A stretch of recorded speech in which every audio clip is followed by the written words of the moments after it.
You're listening to This Week in Big Sky Football, a comprehensive look at all this week's action in Big Sky Football. Now here's your host, Scott Gerard. And welcome on in. It's the first edition of the 2018 season of This Week in Big Sky Football. Football is finally here. We've got a full week of action to recap. Great show today. Here in a moment, we're going to chat with UC Davis head coach Dan Hawkins.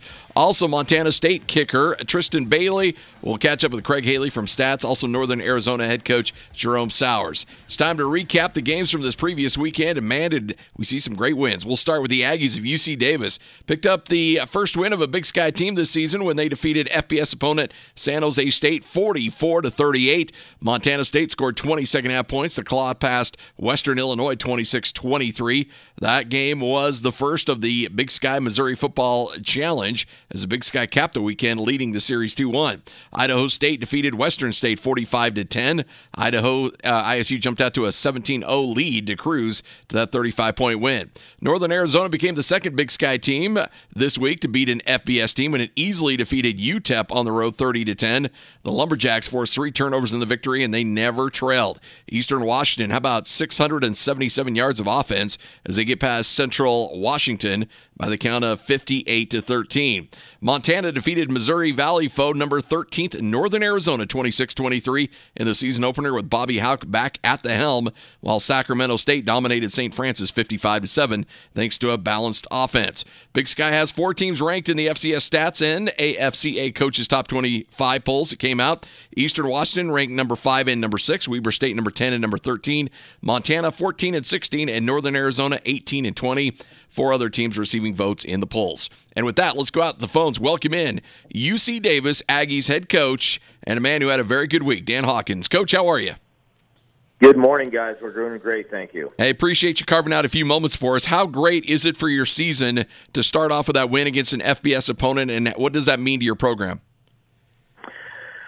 Well, yeah, several things. Obviously, it's a good step for our guys, and ironically, we've beaten San Jose State before. We've beaten Stanford before as well. So this program has had some wins against FBS teams. But obviously for our guys to start the season with a win, and obviously we're in the same geographic location, I think, for recruiting and alumni bragging rights. And to start your season that way is good. But, shoot, that game seems like it was a month ago. That was Thursday. So we're well into San Diego this week right now. Do the 2 extra days help you in your preparation for this upcoming week? Yeah, I think it helps you get your legs back underneath you and helps you work on some things. And obviously coming off of a training camp, I think it's good for our guys to have a little bit of downtime as well. We try to balance that out for them. But, any coach will tell you the more days he gets, the more prep time, the better you feel. What when you look at this team as opposed to last year's team, and I know you only have one game under your belt, but what are some of the differences, and what can we expect from this year's squad maybe as opposed to last year's team? I think we're just much more confident, much more self-assured. Guys were learning how to win last year, and not that we still aren't this year. There's many things both myself and our team have to keep learning. But I think they just feel much more confident about who they are and what they can do and what they're capable of doing, and not really worrying so much about the outcome as just getting out there and cutting it loose. And then we have a bunch of really talented young players coming on. Our tailback is a redshirt freshman, but we've got a lot of depth. Feel like we can play a lot of guys on both sides of the football, and that helps. Quarterback Jake Mayer certainly hasn't missed a beat from last season. What about his consistency impressed you, and can we expect more from the same coming up the rest of the season? Jake is the son of a college softball coach and a great family, but Jake is just the most solid individual you'd ever want to be around. He's all about football. He's extremely smart. He's tough. He's talented. He's competitive. He's a very humble guy as well. Extremely, extremely hard worker. Good leader. I mean, he's everything you want in your quarterback. He can really spin it, and he's real smart, and he's extremely accurate. And we joked with him a little bit. He threw about a 60-yard pass the other night for a touchdown, and he laughed and he just kind of chuckled when he came off. And he said, and they say I can't throw the long ball. But he's a pretty good little player. Coach, Saturday will be a celebration of the life honoring the late Fred Arp. Tell us a little bit about what Fred meant to the program and how important this celebration is going to be this weekend. Fred Arp had been a coach at UC Davis for 46 years. Wow. And had not missed a game, I believe, in 50 years. Spent 1 year as a coach at Northern Colorado, played at Davis, and Fred was our defensive line coach. He coached here before Jim Soker, and he coached here after Jim Soker. And really one of the pillars of Davis football, and of course everybody reveres Coach Soker, and he's a tremendous guy and a tremendous coach, but Bob Foster was a longtime defensive coordinator, and Bob Biggs and Mike Morawski and Lou Bruns. And Davis was very fortunate in that it had, for a long period of time, a number of people that exceeded 20 years in the program. And, of course, Fred went to 46. But it also is a big benefactor as well to the program. He and his wife, Jane, give a lot of money, but Fred has been at every single game. He traveled to every game last year, was on the sidelines for every game, and put a number of guys in the National Football League at defensive line. Of course, everybody knows about the quarterbacks from UC Davis, but probably the next most prolific position at Davis has been the defensive line. A lot of that's due to Fred. Mm-hmm. Well, Coach, we appreciate your time. Congratulations on the win, on the big win. Keep it rolling this week against San Diego. All right, guys. Thanks. Go Aggies. You got it. The Aggies host San Diego this Saturday, 7 o'clock Pacific time. Take a break, come back. We'll chat with Montana State kicker Tristan Bailey. It's all straight ahead right here on This Week in Big Sky Football. Big Sky fans, all 11 sports games are available on WatchBigSky.com and Pluto TV. 11 Sports is available on various cable, satellite, telco, and OTT providers. Make Big Sky Football a part of your weekend by going to 11sportsusa.com/where-to-watch to find 11 sports in your area. Again, for all the action, go to 11sportsusa.com/where-to-watch. Pluto TV is your one-stop shop for Big Sky action. The leading free internet television service in America will stream live sporting events, including up to 700 football, men's and women's basketball, volleyball, and selected soccer, softball, and track and field events. Simply go to Pluto TV to find games from several different sports. Pluto TV is your one-stop shop for all Big Sky action. Welcome back to This Week in Big Sky Football. And welcome back. It's another edition of This Week in Big Sky Football. I'm Scott Girard. It's time to announce our Root Sports Players of the Week. Starting on offense, UC Davis, Ulonzo Gilliam, redshirt freshman, had 132 yards on the ground and 2 scores, and the Aggies win over San Jose State 44-38. Also had 59 receiving yards, got a touchdown pass to rack up 191 all-purpose yards for the Spartans, against the Spartans for his performance. He also earned the FCS Stats National Freshman of the Week honors. Montana's Dante Olson, also named the Big Sky Root Defensive Player of the Week. Linebacker made his first start on Saturday, had 13 tackles, also registered a 26-yard interception, a sack for a loss of 9 yards, a pass breakup, and a quarterback hurry to round out the day for the Grizz in their victory over Northern Iowa. And Montana State's Tristan Bailey named the Big Sky Root Special Teams Player of the Week. How about this for a debut? Accounted for more than half of Montana State's points in that 26-23 victory. Connected to field goals of 21, 47, 50, and 35. That 35-yard kick gave the Bobcats the go-ahead points for the win. Also had 2 PATs. 6-for-6 day. Not a bad day at all. And remember, Root Sports is the official television partner of the Big Sky Conference. So let's welcome in Tristan Bailey. Tristan, how you doing?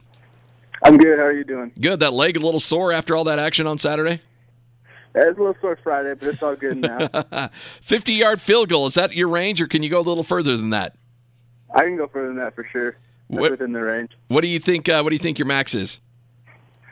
I'd say max probably like 65 in a game would be good. There you go. So when a drive stalls out and you're in that 60 range, do you go over to the coach and say, "Hey, coach, I can do this"? Yeah, I'm honestly I warm up whenever I know once we get close to halfway through the field, like I'm starting to warm up, and then I get ready to go. And whenever my legs warm, I'll just be hanging out by coach. If the call goes, I'll go out, and if not, then I'll hang out. Tell us a little bit about your story. You're a junior transfer. What was it about about Montana State that said this is where I want to finish my career? I think the biggest thing that told me when I got here was just on my visits, whenever I was going around on visits when I got here with Coach Choate and just the whole staff around, everything just really felt like this is the place I needed to be, and I could help out here and they could help me out, and I could finish my career strong here, and everything just felt like it was a perfect spot for me to be, and I'm happy I'm here. It's all fun and games in August and September, but when November rolls around, it may be a different issue up there in Montana. What are your thoughts on kicking outdoors in some maybe extreme weather conditions? I'm not too worried about it. Being from Colorado Springs, I had a couple games in high school that had some snowy games and stuff, so it's just you got to learn how to adapt to it and the warm-ups and everything, and then you got to get ready to go. Do you prefer kicking indoor or outdoor stadiums, or is there a difference to you at all? Indoor is always nice just because there's no weather to worry about and there's no wind, but you learn to adapt outside. Montana State will play South Dakota State coming up Saturday, 5 o'clock. Tristan, fun catching up with you, man. Appreciate your time, and congratulations on the weekend. Keep it rolling. Thank you. Have a good one. You got it. All right, when we come back, we'll chat with Stats Craig Haley. We'll also give you a note on where you can find all the Big Sky games on Pluto TV this weekend.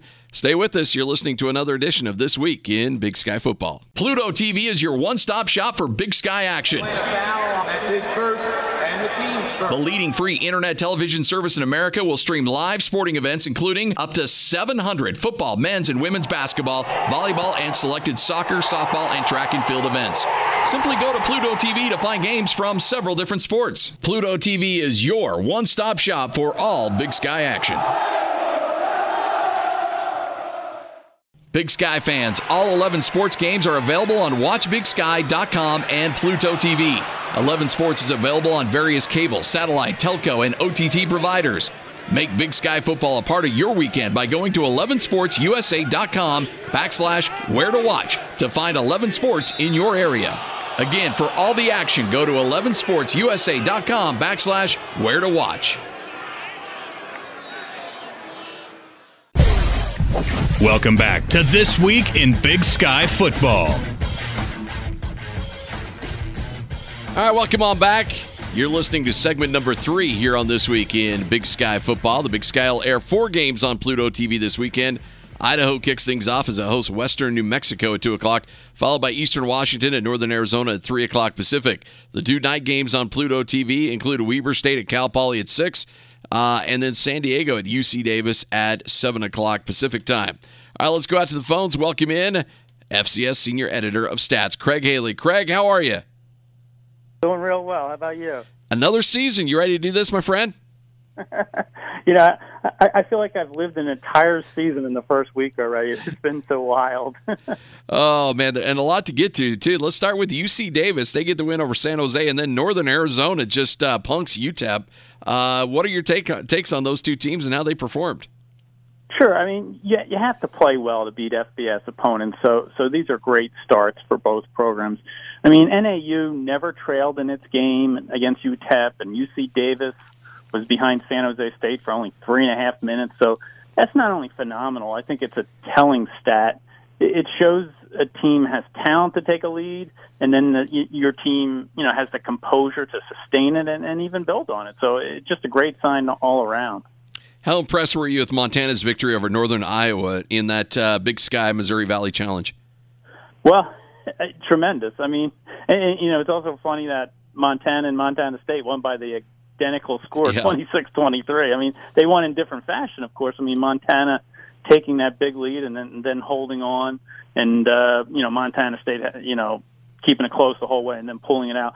I think that was one of the big wins of the week for Montana, just because that was the game between FCS opponents head to head, and they showed a lot. I mean, they're obviously never lost to UNI, but at the same time, they were probably a slight underdog going into this one, so it was a great win, to get things going. Are you a fan of the of this challenge between these two conferences? I know it helps them out in scheduling, and I think it's good for both sides. I think you're right. I mean, at the same time, for the Big Sky, it's tough to take on the Missouri Valley Conference, because the Missouri Valley Conference has been so dominant in this decade. But it shows you what the Big Sky is all about, that they want to play these good games and don't mind playing tough teams. It helps you with your playoff resume, win or lose because you're playing good teams. So, yeah, I think it's great. I wish we'd see this between more FCS conferences. They've kind of set the bar with playing each other. Craig Haley, who joins us every week throughout this week in Big Sky football. 4 Big Sky teams are ranked in the top 25, and the league seems to be deep this season. What are your preliminary thoughts on how many should be ranked by the end of the season? Sure. I mean, you're right. There's 4 right in the rankings right now, and there's always going to be teams right on the cusp. I mean, right now, Montana State and Sac State, they're just outside the top 25. I think Southern Utah and Idaho, those losses kind of damage, their resumes going forward. But, everybody's going to start knocking each other off in conference play, and it's so deep. I mean, there are probably 8 teams in the mix that you're asking about, but the question is, will these teams have the necessary wins once they start playing each other in head-to-head? So I think 4 is the right number for the Big Sky this year. What Big Sky games are you looking forward to most this weekend? Well, that's like a softball pitch, guys. Yeah, I know. It's definitely Eastern Washington at Northern Arizona. I mean, you talk about one of the best quarterback matchups of the year for the nation. I mean, Gubru and Cook as well. I do think they'll go back and forth on the scoreboard, and even though technically it's a non-conference game, I think throughout the season we'll keep referring back to this one, as a barometer when we're talking about each team's merits for how good they are. So great matchup. That's the one I'm looking forward to. Question we always ask you, what's your top 5 nationally, and did anything change over this previous weekend? Sure. I think, no, I mean, it didn't really change too much in the sense that, you got to let teams, play it out a little bit more. At the same time, you're going to have some FCS losses to the FBS, and that included James Madison losing. Correct. So, North Dakota State is by far the number 1 going into the year. I think despite the loss, James Madison, you're looking at them to be number 2 still. And then, at the same time, South Dakota State, they moved up in my eyes just because New Hampshire lost. I think it's a bad loss for New Hampshire. You have Kennesaw State there. Eastern Washington, I think they're a top 5 team. So, those are the teams in the mix, but you also have to take seriously from this past week, North Carolina A&T and Villanova, just great wins for both of them over the FBS. Yeah, I've got some friends close to that NC State program, and they were sweating that James Madison game. They it went deep into the fourth quarter. Yeah, it did. Right. I mean, they were really concerned about that one. No doubt. All right, well, always a pleasure to catch up with you. Thanks for your time. Look forward to catching up with you again next week. All right, thank you, Scott. The great Craig Haley right here on This Week in Big Sky Football. All right, final segment coming up next. We're going to chat with one of our favorites, Jerome Sowers, straight ahead. You're listening to another edition of This Week in Big Sky Football. Big Sky fans, all 11 sports games are available on WatchBigSky.com and Pluto TV. 11 Sports is available on various cable, satellite, telco, and OTT providers. Make Big Sky Football a part of your weekend by going to 11sportsusa.com/where to watch to find 11 sports in your area. Again, for all the action, go to 11sportsusa.com/where to watch. Pluto TV is your one-stop shop for Big Sky action. The leading free internet television service in America will stream live sporting events, including up to 700 football, men's and women's basketball, volleyball, and selected soccer, softball, and track and field events. Simply go to Pluto TV to find games from several different sports. Pluto TV is your one-stop shop for all Big Sky action. Welcome back to This Week in Big Sky Football. All right, welcome on back. Final segment of the show. You're listening to another edition of This Week in Big Sky Football. Remember, Pluto TV is a leading free internet television service in America. As a part of the deal, the Big Sky Conference will air all of its live stream sporting events on Pluto TV for free, including up to 700 football, men's and women's basketball, volleyball, and selected soccer, softball, and track and field events. Simply go to Watch Big Sky on Pluto TV to find games for all the different sports. All right, excited to chat with our next guest, one of our favorites. Let's go out to the phones. Welcome in Northern Arizona head coach Jerome Sowers. Coach, how are you? Doing great this morning. How you guys doing? Doing really well. Congratulations. You start off that season with a bang. You beat UTEP 30-10. Talk about that game, because you guys not only won, but won seemingly going away. Well, it's kind of you to say. Thank you. We went into the game with a lot of questions. Dana Dimmel's a fine football coach out of the Bill Snyder tree, and we had a lot of respect for that. At the same time, we didn't really know much about the personnel or what they were going to do with them. So we had to come in with a game plan that left a lot of things pretty open. I don't want to say generic, but we were pretty generic early, knowing we would have to make a lot of adjustments as we went. And I was really proud of the way our guys approached the travel, the trip itself, playing an unknown team. We really took the approach of trying to really focus on ourselves and improving. And I thought that was a benefit for us as we played the game. We made fewer mistakes than we normally do in an opening type game, and I was really proud of the coaches and the players. And it seems like, when you go into a game like that, as you mentioned, where you're not necessarily familiar on what the scheme is going to be and what you're going to be up against, it's all about adjustments. And it's one thing for your staff to put the adjustments in, but your players to kind of accept that and understand what they need to do. And it seemingly they handled themselves well in that game. I do. I have to mention, Andy Thompson, our defensive coordinator, has been here for a long time and has done an outstanding job for us. And that's a game where we had to do a lot of adjusting because our offense was a lot of crazy formations, a lot of quarterback runs, the kind of game that can be really complicated. But he had, because of his experience and knowledge of those kind of different schemes, I thought we had quality adjustments. And our defense played really well with the exception of a couple of drives. Aaron Pflugrad on offense, it was his first go-around. So calling a game and then having to make the number of adjustments that he did was I'm sure he felt like a challenge, but he did well. I thought Tim Davis, our offensive line coach, Jim McBeal, our running back coach, and having Robin Pflugrad on our staff, that kind of experience really helped. And I thought because of that, we came out in the third quarter, reestablished ourselves with a much-needed run game, and took control of the second half. What's it like? How's Case Cookus? And it was funny. We were joking during the break. It feels like Case has been there forever. But having that leadership and having that consistency, what does that mean for the program? And how has he developed his game going into another year? Well, I think for him, it's a new year, so there's a different set of receivers, except for Emmanuel. There's some, a little different approach with Aaron Pflugrad as our coordinator. But Case Cookus has been around a lot of football. And he's had 3 different coordinators, so he's become more of like a coach himself. His leadership among his teammates is outstanding. He sets a great example for work ethic and improvement model.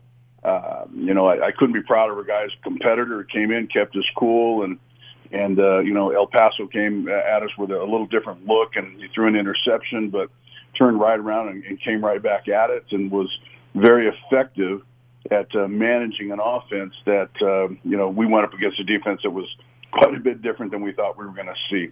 But I thought that the guys kept their cool, kept their composure, kept the task at hand, and didn't allow the momentum shifts or distractions to get in the way. They did a really good job considering the circumstances that we started the season.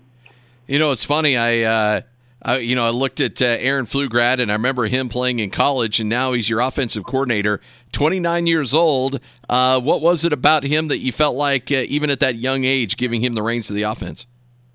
Well, if you look at who he has been working with as a player, the likes of Chip Kelly, Scott Frost, Mike Norvell, he's been influenced by a lot of, high-quality, high-performing offensive coaches.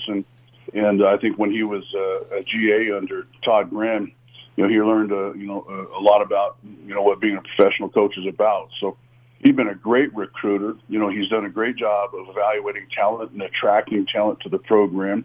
But as a coordinator, he's all about ball. He understands as a player, what's simple, what's easy to run, what's effective, and I think it has become really an efficient process for our guys, even though it's a change in leadership.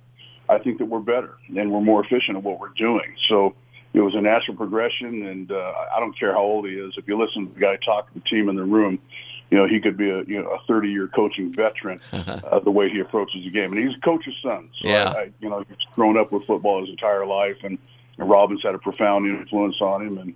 And I really am a huge fan of Aaron Pflugrad. Yeah, no doubt, and a big fan of Robin Pflugrad too. And you come from that lineage, you're gonna know a thing or two about the game of football. There's no doubt about it. Huge game against Eastern Washington, a non-conference conference game. What's the because you get up for UTEP and then you get a little nervous that maybe your team will have a letdown, but there's no letdown when you see Eastern Washington and a showdown against that team. Am I right? You are right, and we're trying to approach each game the same. It doesn't matter who we're playing. We're really focused on ourselves and our own performance, making sure we're managing distractions. I think that the size of the game, as an outsider looking in, yeah, it's huge. It has all kinds of implications. But for us, it's the second game of the year. We look forward to it because we can improve a lot from the things we learned last week. And we're still fresh enough in the season that, the guys physically feel good about themselves. It'll be nice to be at home. And there's a natural rivalry, I think, between Eastern Washington and Northern Arizona University. So, the game should be fun for a lot of reasons. And we're looking at it as an opportunity to see where we're at, how far we've come. This is one of the top-ranked teams in the country. We respect that. They looked very explosive last Saturday against the Central Washington team in their opener. And we know they have a lot of experience returning on defense. So in some ways, we're looking at a mirror of what we want to be. And it should be a great matchup. Well, Coach, always a pleasure to catch up with you. Thanks again for your time. Congrats on that win, and keep it rolling. Should be a lot of fun this weekend. Well, appreciate it. Thank you very much. You got it. Jerome Sowers, one of the best, head coach at Northern Arizona. Big game this weekend. Northern Arizona squaring off against Eastern Washington. That game at 3 o'clock Pacific time, and you can catch it as well as all the Big Sky games on Watch Big Sky on Pluto TV. Big thanks to Lloyd Cole for putting it together as always. Big thanks to you for listening. You've been listening to another edition of This Week in Big Sky Football.